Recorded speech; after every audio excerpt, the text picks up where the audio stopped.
It's yeast. It's in an anaerobic environment and it's alive. But if I want to know how well this yeast is able to metabolize the carbohydrate I'm feeding it and produce ethanol via fermentation, I need to use the wireless ethanol sensor with the display. Let me introduce you to it. Besides fermentation studies, you can explore the combustion of alternative energy sources and compare the vapor composition of simple solutions with the wireless ethanol sensor with display.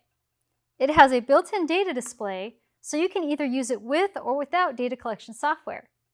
I've connected this sensor to SparkView, so it's easier for you to see the readings, but the sensor is also compatible with ChemView and Capstone.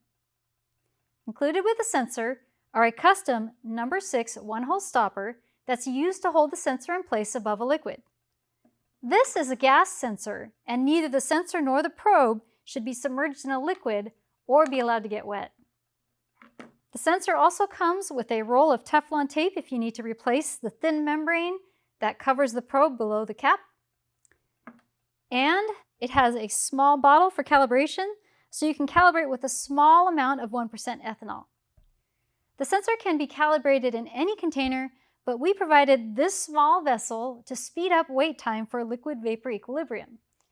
The sensor is factory calibrated and will only need calibration before a quantitative analysis, or if the sensor is not reading within 0.01% of zero in ethanol-free air after it has warmed up. As with other gas sensors, the wireless ethanol sensor with display needs a few minutes to warm up. Then after warm-up, you can take measurements.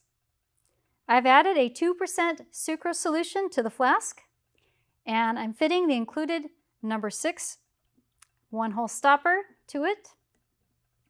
I have a 2.7% by mass solution of active dry yeast in spring water, warmed to about 35 degrees Celsius, being stirred slowly to avoid splashing, and I want to know the fermentation rate when it consumes sucrose. I will add a 20 milliliter sample of yeast to that solution in the flask.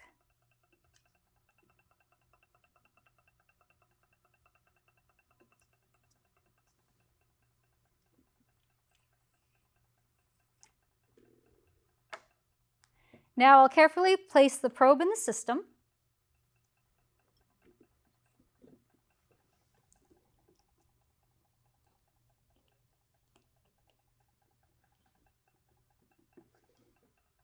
And I'll turn on the stirrer to mix without splashing.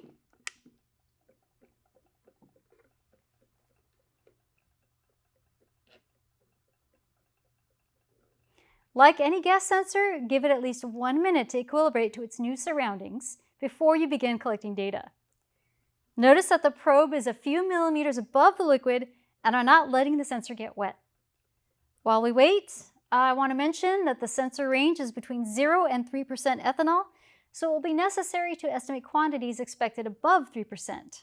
I will show you some tools in SparkView that can help with that.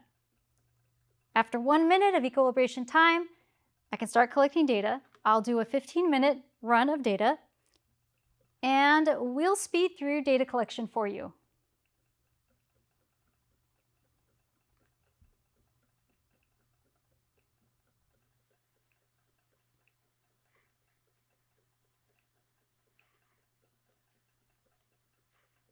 Since this data looks fairly linear, I can apply a linear fit to the entire run to estimate the rate of fermentation using the slope m, which in this case equals 1.72 times 10 to the negative 4% ethanol per second.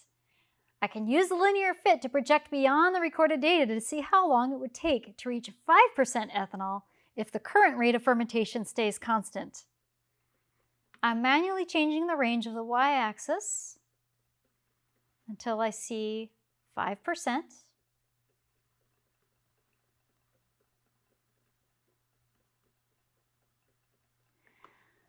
And then I'm going to move the x-axis and manually scale that until I see the best fit line intersect